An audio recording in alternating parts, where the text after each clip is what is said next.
नुपुन शर्मा की गिरफ्तारी का एक वीडियो बड़ी तेजी के साथ सोशल मीडिया पर वायरल हो रहा है। लोग देख रहे हैं उसमें नुपुन शर्मा जैसी कोई शक्ल की एक औरत है और लेडी पुलिस वाली उसको पकड़ रही हैं, गिरफ्तार कर रही हैं। लेकिन मैं आपको बता दूं, ये एक बहुत बड़ा धोखा आपको दिया जा रहा। मुसलमानों के साथ ये एक प्रोपेगेंडा के जरिए इस वीडियो को चलाया गया। हालांकि वो नुपुन शर्मा की गिरफ्तारी का वीडियो नहीं है, लेकिन उसको लोग नुपुन शर्मा की गिरफ्तारी का वीडियो समझ रहे हैं। लेकिन आप जान लें वो नुपुन शर्मा नहीं है। मुंबई के अंदर केस फाइल हुआ और भी बहुत से राज्यों के अंदर नुपुन शर्मा के खिलाफ एफआईआर दर्ज हुई है, लेकिन अभी तक कहीं से भी कोई गिरफ्तारी की खबर नहीं मिली है और ना ही नुपुन शर्मा की कोई गिरफ्तारी हुई है। लेकिन इसी दरमियान आपने देखा तो तौकीर रजा खान ने बरेली के अंदर जो एहतजाज किया वो एक तारीखी एहतजाज था। तमाम लोगों ने उसमें हिस्सा लिया और बढ़ चढ़कर आशिकान रसूल वहां पर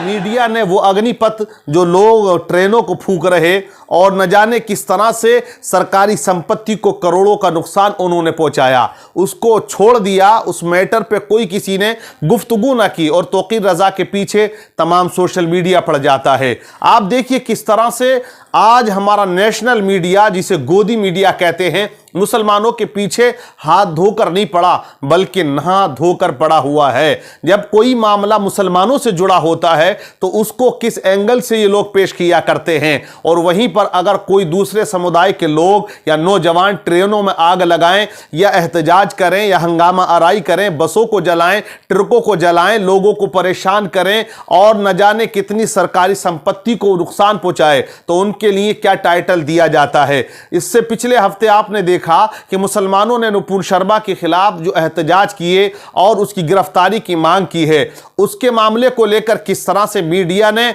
अपने हेडलाइन चलाई और किस तरह से अपने न्यूज चैनलों की हेडलाइन बनाई है, आप जरा देखिए। बुलडोजर घर को पत्थर कर देगा, बुलडोजर का प्रहार, योगी का संदेश तैयार।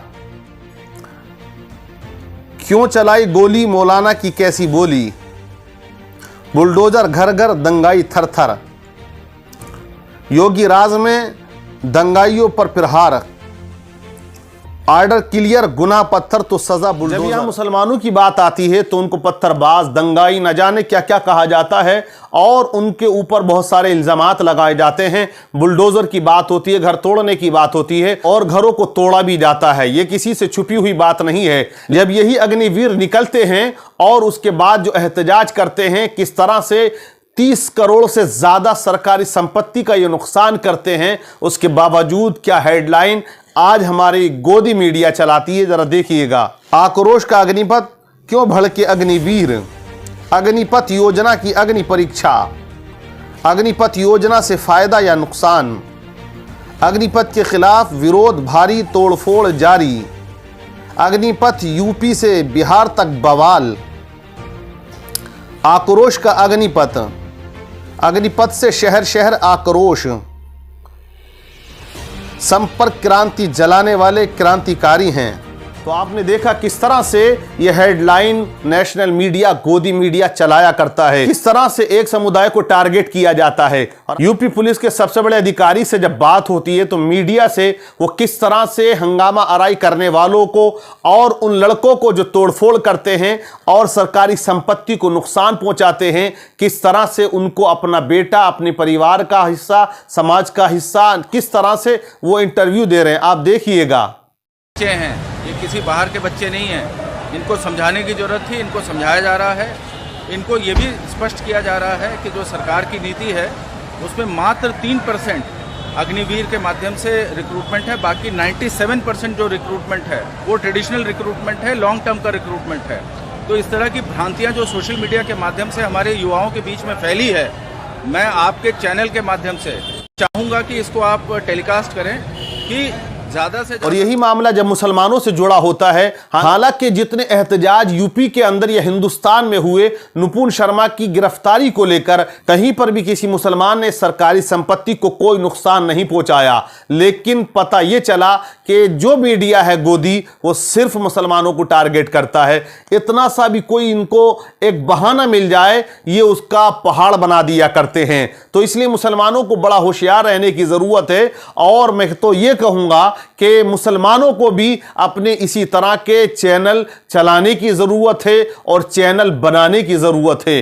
जिस तरह से ये मीडिया है, इस तरह दूसरी पार्टियां भी अपना मीडिया बनाए, क्योंकि ये तो गोदी मीडिया हो गया। अगर कांग्रेस का मीडिया होगा तो वो कांग्रेस की बात करेगा, सपा का मीडिया होगा तो सपा की बात करेगा। तो जिस तरह से गोदी मीडिया को खरीद लिया गया है और वो उसी को दिखाते हैं, उनके आका उन्हें हुक्म दिया करते हैं। तो इस तरह मैं कहूंगा कि देखिए, एक दौर आता है, एक दौर ऐसा भी आया कि लोग फौज तलवार से लड़ा करते थे। जिसके पास तलवार और लश्कर ज्यादा होता वही फतेहयाब हुआ करता था और वही हुक्मरानी किया करता, और वो न जाने कितने शहरों और मुल्कों को फतह कर लिया करता था। लेकिन वक्त ने करवट बदली, फिर कलम का दौर आ जाता है। जिसके हाथ में कलम होता है वही तकदीरों का फैसला करता हुआ आज नजर आता है। तो कलम की ताकत एक अलग ताकत हुआ करती है। लेकिन अब दौर जो है वो सोशल मीडिया और मीडिया का आ चुका है कि जो जिस तरह से दिखाता है, लोगों के अंदर जहर भरा करता है। जिस तरह से हिंदू मुसलमान की राजनीति 7-8 साल के अंदर हुई है, ये किसी से छुपी हुई बात नहीं है। ये मीडिया के जरिए ही, जैसे भाजपा पार्टी वालों ने एक ही टारगेट बनाया, सिर्फ मुसलमान, वो किसी भी मामले में हो सिर्फ मुसलमान, और गोदी मीडिया ने सिर्फ उसी पे फोकस किया जिसकी बुनियाद पर आज सत्ता में भाजपा बनी हुई है और आगे भी बनेगी। ये नहीं है कि चली जाएगी, आगे का भी कोई पता नहीं कितने साल तक ये हुक्मरानी करेंगे। क्योंकि इस तरह का मीडिया जब तक रहेगा या इनका तोड़ जब तक नहीं आएगा, इनके मुकाबले में दूसरा मीडिया आकर वहां इनका मुकाबला ना करेगा, तब तक इसी तरह लोगों के अंदर नफरतों का बाजार गर्म होता रहेगा, दिलों में नफरतें, तासुब बढ़ता चला जाएगा। इसलिए जरूरत है कि ये बड़ी बड़ी पार्टियां भी आएं और मुस्लिम समाज भी आगे आए और कुछ चैनल अपने ऐसे चलाए जिसमें हकीकत को दिखाया जाए, जालिम के जुल्म को दिखाया जाए, मजलूमों पर हो रहे जुल्म को दिखाया जाए, और वो हक की आवाज बनकर लोगों तक अपनी आवाज को पहुंचाए और मजलूमों को इंसाफ दिलाए। ऐसे चैनलों की आज जरूरत है। दलाल चैनल बहुत ज्यादा हैं, आप सब देखते हैं। गवर्नमेंट के टुकड़ों पे पलने वाले कितने चैनल हैं जो आज चल रहे हैं, और वो बात को तोड़ मरोड़ कर एक ही समुदाय को टारगेट कर लिया करते हैं।